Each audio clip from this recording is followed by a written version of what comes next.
Hi, everybody. Thank you for joining us again. I'm Scott. I'm the Chief Exec of the Institute of Employability Professionals, and it's my pleasure to welcome you today to the fifth in our series of 8 webinars in partnership with the Better Health Generation. Thanks to Kylie and the team, Natalie and Andy here in the UK, and Kylie all the way over there in Australia on the other side of the world. Can you believe it's nighttime there? It's getting late, and Kylie's very kindly doing these webinars for us at this time over in Australia. This week's webinar, as you know, is called The Benefits of Digital Health for Your Clients. I think we're going to learn some incredibly interesting things today about how we can support people better. Do make sure you sign up for the rest of these webinars in the series when the links are published through the IEP Learning Network e-bulletin. Stay well, stay safe, and get chatting on the chat link. Please remember, as Helen says, to change your settings to all panelists and attendees, and then we can hear and see what you're doing. And make sure that you sign up for the webinars on our YouTube channel. They are available to there, and if you subscribe, you'll get a message saying when the new ones are posted to the channel. So over to you, Kylie, and thank you again. No worries. Thank you, Scott.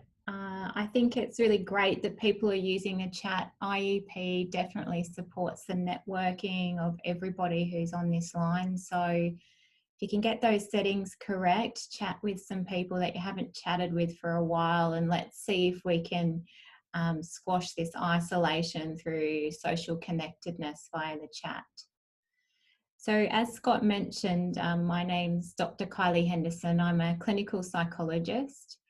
I have my 20-year practicing certificate in my office here somewhere, which is quite scary, but I guess the reason why I tell you all that is because for the last 15 years, people have been bringing telephones into therapy as a way of recording and measuring their mental health. So if you've ever been to a psychologist before, one of our most favourite questions when you walk in the door is, how has your week been, and tell me about how you've been feeling. Now that question is often answered with a myriad of responses, but sometimes, and more regularly in my career, I recognised it being answered with really crap or shit, or I can't tell you how bad it was, Kylie. And I guess for me, what I recognized when somebody's suffering from a mental health condition, they do sometimes see the world through a fairly negative lens, and therefore their predictions about how the week's gone for them when I asked them that question were always quite overinflated on the negative side. So 15 years ago, I kind of got sick of asking that question, but it's an important question, and it obviously builds on rapport if you actually listen to the response. But when I started listening to that response, I started asking people more questions. So you said that your whole week was really awful. Tell me about Monday. What was Monday like? Tell me about Tuesday. Tell me about Wednesday. And as we went through the days of the week, it was fairly obvious that there was a common theme coming through. And that theme was that people, when they rated each day and they thought about what had actually occurred during the day, had a more realistic and accurate measure of how they were actually going. So the world has changed dramatically in 15 years, and we now see regularly clients bringing their telephones into therapy and into health settings all the time. We have in both countries, the UK and Australia, the electronic health record. The use case for that in allied health services in psychology is quite low. But I can see the benefit of digital health, and I saw it 15 years ago when we started asking more questions and inquiring about people's health. So tonight's session is really about where that journey's taken me in the last 15 years. I certainly don't call myself a tech expert, but I've put myself out there to discover and try to innovate to ensure that we can get those measurements from our clients in a more accurate way. And I've said this to you all before, that when we understand exactly how somebody's feeling, we can match the appropriate intervention at the right time. So nobody is going to chop down a bonsai with a chainsaw. We need to really think about the level of emotional functioning that somebody's having versus the strategy that we're going to use for that particular moment. So that's my kind of intro on why I'm talking about digital health and how I got here. You've heard before about the Better Health Generation, and Natalie is going to give you a little bit more of an overview at the end of tonight. And I think what we'll do is just launch straight into the slides, and let's talk about where digital innovation has got to so far.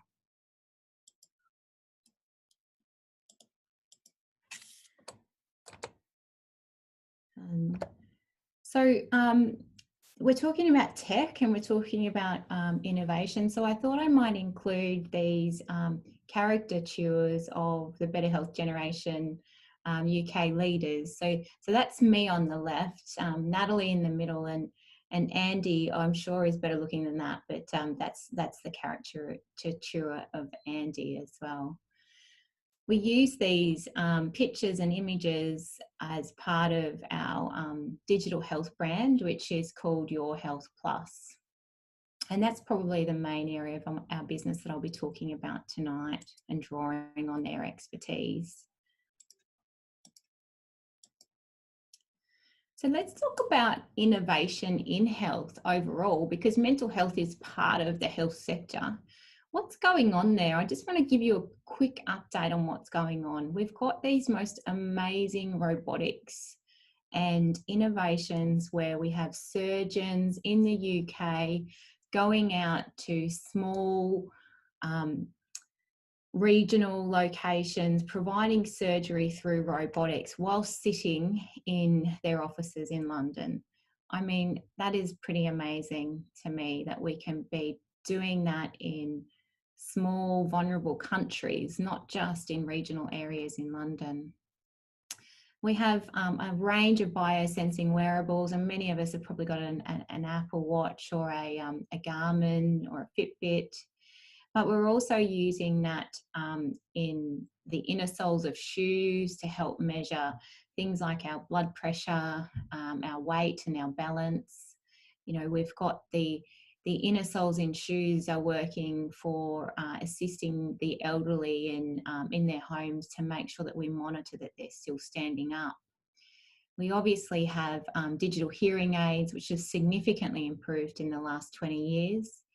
And on top of that, we're using portable digital imaging equipment such as the Microsoft glasses, where we're seeing people having x-rays actually compressed onto their bodies. So previously we would see the surgeon would see an x-ray and watch it on the screen over here as they're providing surgery over here. But now through these HoloLens Microsoft glasses, they can put on the glasses and see the x-ray over the top of the person that they're doing surgery on. I mean, what a fantastic innovation to be able to bring that through those glasses right into the room. And that innovation has improved the way that we also train doctors and improved I guess, a range of the health professions. The challenge in that space, though, is that we have, it's a really expensive technology and it's not being utilised probably to its full extent. As the technology improves, obviously the price does go down a little bit more. On top of that, we have ingestible sensors. So we've got people ingesting small devices that can trigger off various either glucose or other types of medication through testing and detecting through our internal systems. And that includes cameras as well as the glucose pills and so on. On top of that, we've also got this amazing 3D imaging equipment that's going on in health. No longer did you need to have your arm in a cast. We can use 3D imaging to fit that cast completely to your arm. And what that's doing to the improvements in healthcare is it's speeding up recovery. And all of these innovations in health are aimed to either firstly save someone's life, but secondly to speed up the recovery of the person and individual. So it's pretty amazing to think about all these technologies. The last one there is really about smart detectors and how we're using those to help to either track what someone's daily movements might be, to see if an elderly person has moved to the fridge or come back from the fridge, and to track exactly their pathway that they're using for the day. So we can look at things like activity levels, we can look at things like whether they're eating, whether they're still in bed all day, and their levels of activity during the day. The other really cool innovation I saw late last year was a loneliness badge, where we created a badge out of 3D material where a person in their homes could wear this badge. It was a badge of significance because it was printed with some type of memorabilia of theirs, and it would sit on their chest and measure the number of words that that person said per day. And what it did is would alert different family members if they didn't say enough words for the day. So we're really trying to tackle loneliness. We're really trying to tackle saving people's lives as quickly as possible. And we're really trying to tackle in health how we can do it quicker and better. I guess the question gets raised though, with all of this innovation, what is going on in mental health? We're spending significant amounts of money in innovation and grants around healthcare. What are people doing in mental health? Where is the innovation in that? I have to tell you, it's not as sexy as any of these things that I've got on the screen. We know, and you've heard me talk about this before, that the burden of disease in mental health is significantly growing. It's growing up there with the top 5 areas of burdens of disease, things like obesity, stroke, and heart disease. 1 in 4 people in the UK will experience a mental health condition each year. And that number has risen. It's risen since I started practicing 20 years ago, where we used to talk about 1 in 5. Now we're talking about 1 in 4. So the numbers are rising, the investment's rising. We know in the UK before COVID-19 even was on the radar, we spent $12 billion on mental health in the UK, and the numbers are still rising. So here's what's going on in mental health. Interesting. We're starting to do telephone therapy. You know, that was one of our innovations. I mean, seriously, telephones have been around for a very long time. And I think in the 1980s, we proved, and it was in the UK, that telephone therapy works. So there's one of our current innovations. We then extended that to video call and mediums like we're on tonight. Not surprisingly, it did improve some of the outcomes over telephone therapy, because you could then see and look at the patient and build better rapport more faster over video. We then have some internet delivered therapies. So there's been a range of different programs where patients can go onto a website and start really looking at ways of doing kind of self-treatment, or if you like, ICBT style programs. We then have this internet chat-based messaging therapy, and for those technology nerds out there, that's where we would use the chat bots, where you'd plug something in and the robot would respond to you. Now, I had a really interesting experience with that last year, where I thought I would give myself therapy. I didn't need therapy, but I thought I'd try it out and I'd test it out. So what I did is I downloaded the chat bot and started talking to it. It was pretty amazing, the things that it picked up in my chat with the bot. But what it didn't do is help me when I was in crisis. So I chatted to the bot and told the bot that I was going to top myself tonight to see what it did. But the response came back, would you like Kylie to do the top yourself module? And obviously it didn't work. It can't pick up the nuances that we have in mental health and the way that people describe their feelings. So robotics, automation, and AI, and some of those systems that try to really understand what people are going to say next and what is in the pattern of the words that they say is really tricky in mental health, because we've got slang and terminology that comes into play, and it's really risky. I mean, if I was to have given that to one of my young clients, that would be the exact wording and phrases that they would use. And the response there is quite mixed. So we have research going on with chatbots to see how it goes. But I think from a clinical perspective and a practical perspective, the jury's out for me on that innovation. We've got smartphones and patient monitoring systems, and I'm going to talk about a case study tonight around that. We have virtual reality, again, a really amazing innovation to be able to place a client into a virtual setting to get them to test out some type of behaviour or some type of interaction that they'd like to have in a non-threatening environment.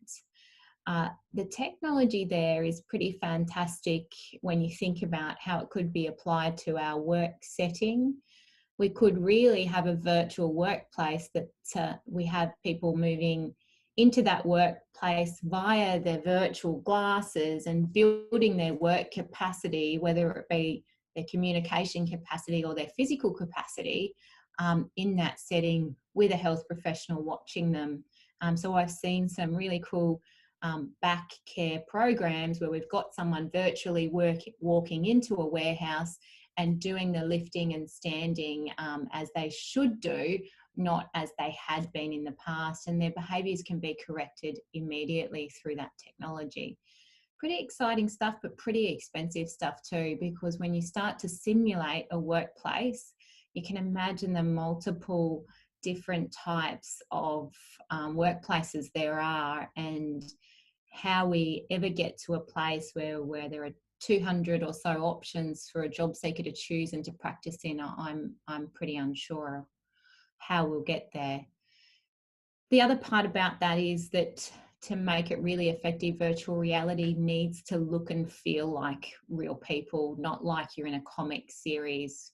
So it's going to be a longer journey, I think, for virtual reality, but it is here and it is already showing some really good promise. We currently have a virtual reality PhD program that's looking at placing people with autism into a simulated workplace so that we can modify the sensory stimulation that they're gaining from that workplace to see what is the optimum level to help that person to perform at their best. So you can see how there's some really cool stuff going on there. But again, that's one workplace. That's not the 200 different workplaces that we will need to be able to have our job seekers test this out in reality.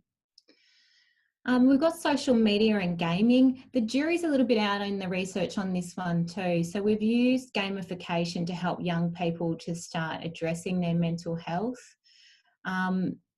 There's really mixed results, and it's about 50-50 whether gamification's working. And I say that because people don't want to be rewarded for getting 50% of us don't want to be rewarded for addressing our mental health, and the other 50% of us are quite interested in gaming. And the psychologist in me says that gaming and the pokies and all of those other types of stimulations probably aren't the best way for us to address mental health in an innovation space moving forward. So that's kind of all that we have in mental health at the moment when we think about the innovations you saw previously, this is kind of where we're at. Not surprising, and it would be remiss of me to not to talk about apps. We've all got a lot of apps we probably download, and at the moment in 2017, and this is the latest data I could get, and we're now in 2020, 318,000 health-related apps are available in the App Store. Every day there are at least 200 more apps being added to the App Store. Now, if I add those figures up and calculate those 200 by 365 and the 3 years, you know, we're getting close to 500,000 apps, health apps. We've got 340 different types of wearable devices that we're using, and 55% of us are actually tracking sensor data via our phones. Some of us probably don't know about it, but it's actually there. It's in the, if you've got an Apple, you just press the little heart app and it'll show you all of your sensor data for the day. And that's all the biometric data, the steps, the heart rate, the walking, and those types of things. So what do we do about this? I can tell you now the Australian government is really concerned. That the Australian Government Digital Health Agency, I sit on an advisory panel for them.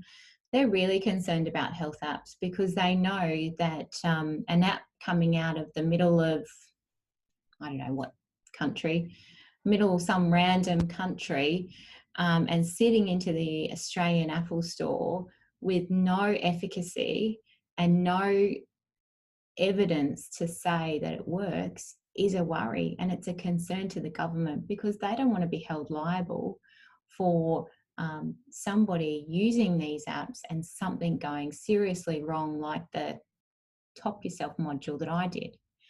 So it's a real worry. So our government has at the moment decided that they're never going to be able to keep up with the quality and efficacy of these tools.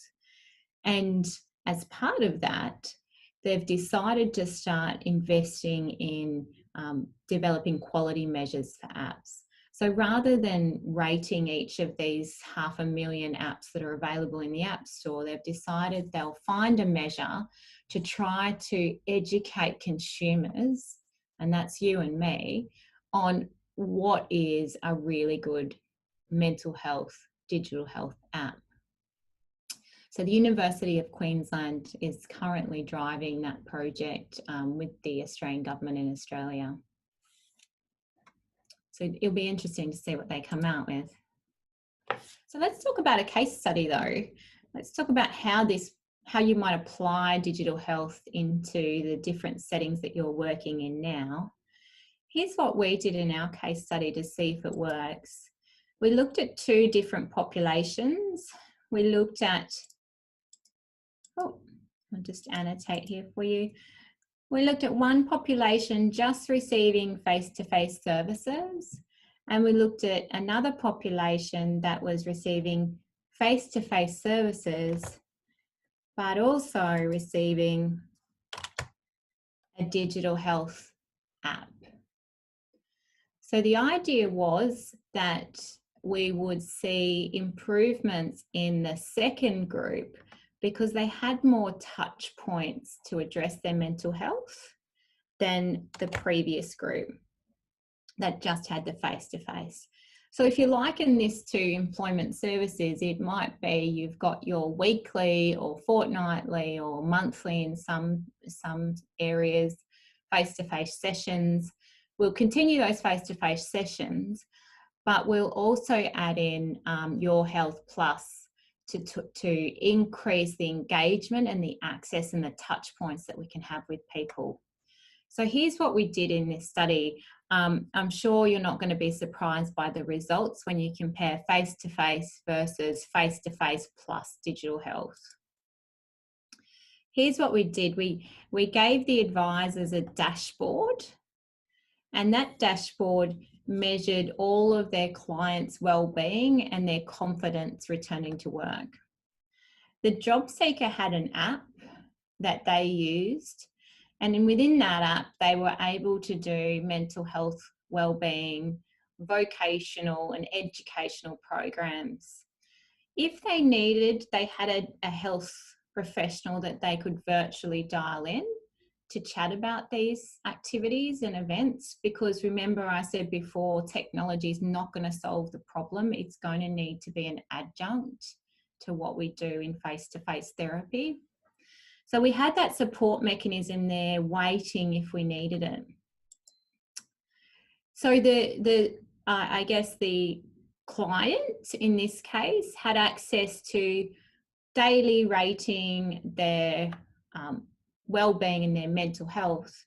And if you come back to the story that I used at the start, the well-being and mental health of each person each day is a better measure than asking them, so how's your week been? So this gave the clients an opportunity to rate each day, kind of a bit like an Uber rating how they're going. There was an opportunity for them to book sessions with either their advisor or their health professional. And there was a library of really good information in there that would lead them down the pathway that they wanted to go. And in this case study, it was university. There's also a list of challenges where they could actually apply the skills that they needed. Rather than just looking at the information and reading the information, we wanted to make sure they were applying it to their lives. There's a section in there where they could explore their different ratings. And again, back to my story at the start, you can see how the patient could then track how their mood was going over time and apply the right strategies, which were in the tool anyhow, when they needed them most. The other thing about exploring is that there's been a lot of research in health to demonstrate when a patient or a client owns their own health data, that they become more empowered and more likely to improve over time. So all of that data has been around in the UK and Australia for many years, and it came actually initially from the UK around the electronic medical records that you guys were first off the rank with.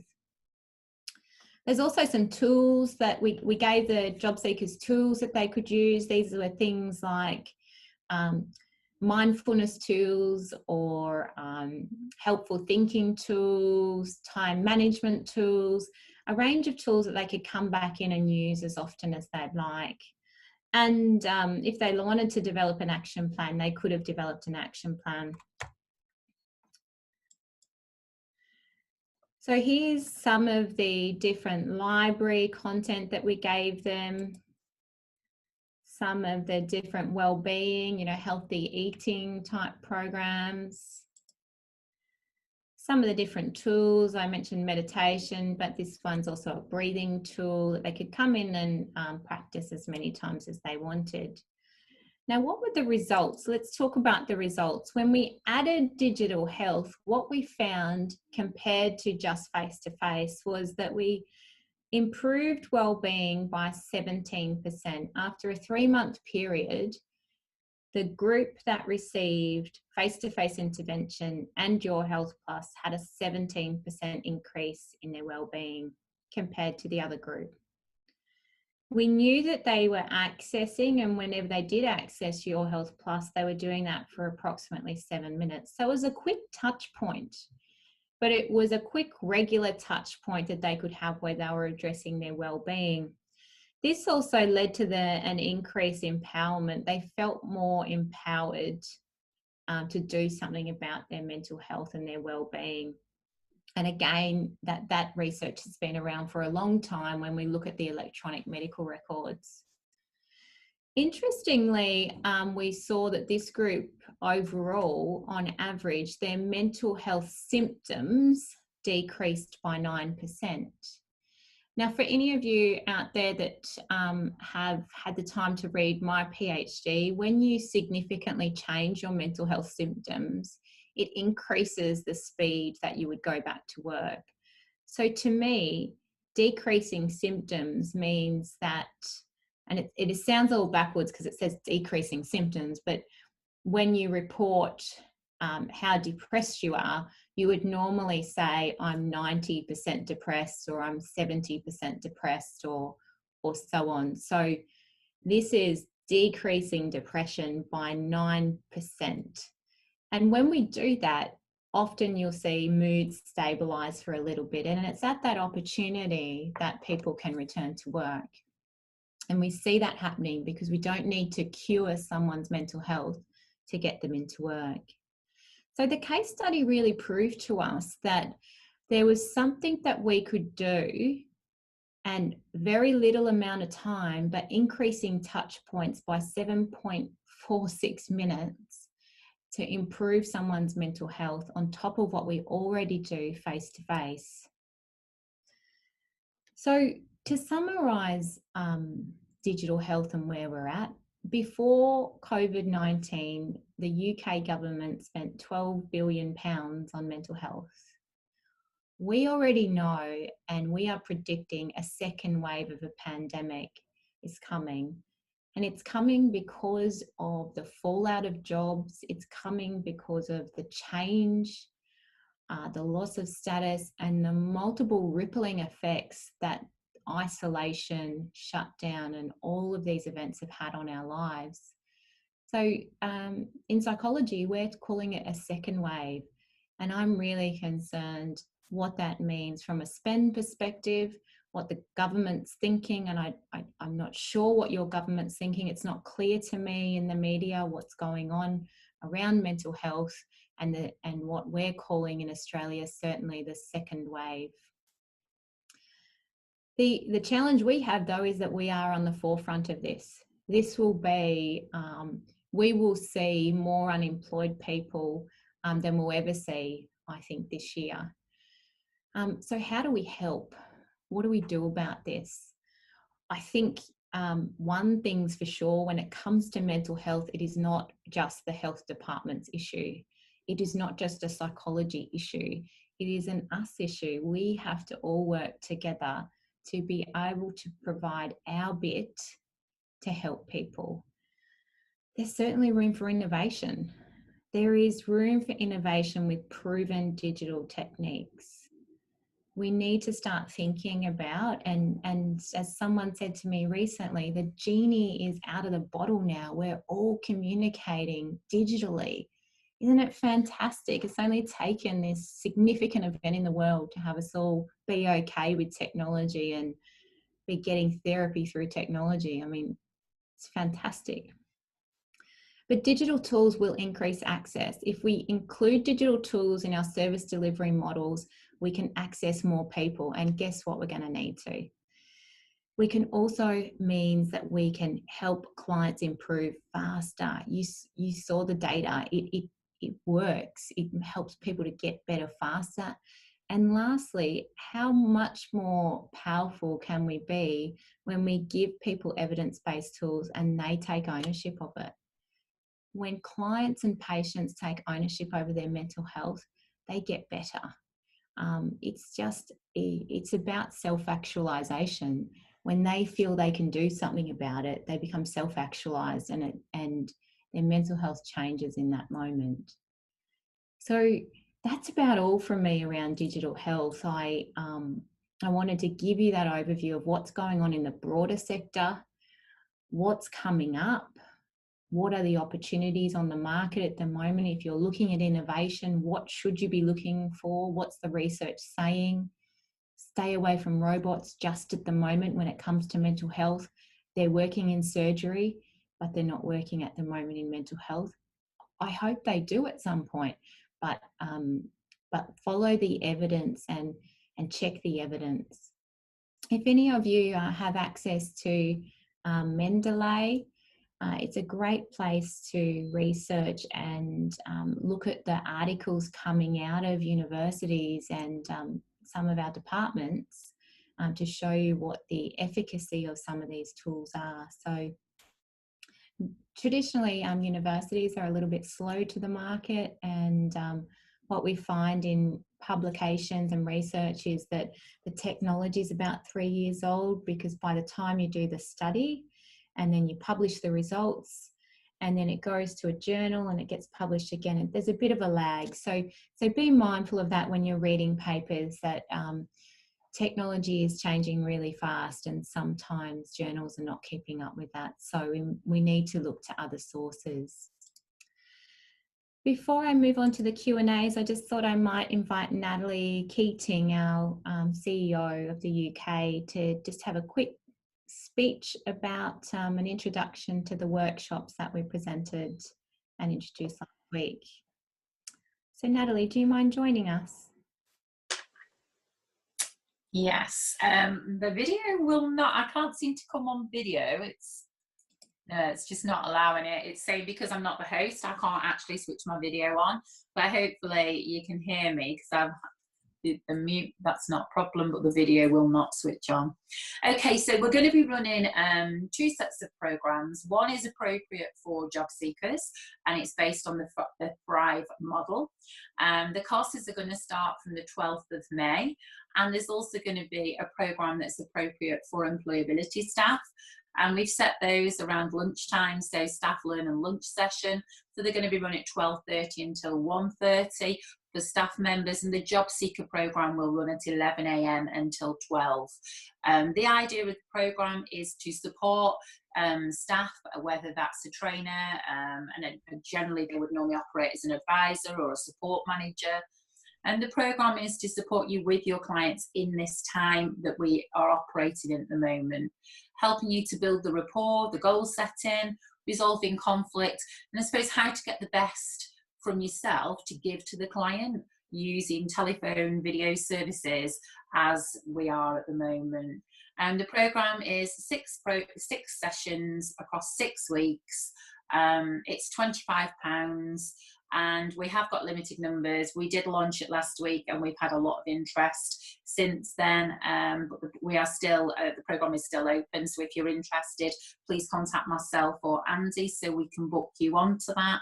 With regards to the job seeker program, we've only really just launched that one, and that is appropriate for any job seeker, however far away from the labour market or close to the labour market they are, because the program is going to be quite varied and appropriate to their needs, supporting them through this time. And we will start to look at work in the third session. What does work look like now? There are still employability opportunities out there, so it's about making sure that we focus on those and how to land that job in the current times. So two quite different programs, clearly linked, so job seeker program and employability staff, and very much it's about supporting us through the times that we're all in at the moment and making sure that performance is still met for the programs that we run. Thanks, Natalie. So I've just had a couple of questions in the question box. So Sue's asked, do I think that COVID-19 will actually improve people's mental health? Because at the moment she knows a couple of people who would normally be suffering from depression that are more positive about the current circumstances. I think you're absolutely right, Sue. That's a great question. What we saw on the data for the UK, and I presented it last week, was that on the 1st of March, people's level of contentment dropped significantly on the 1st of March and towards the middle of March. But then it kind of hockey sticked up a little bit. I think as we started to realise this is our new normal, we started to adapt, and that's part of, you know, humankind. We do start to adapt to a change in an environment.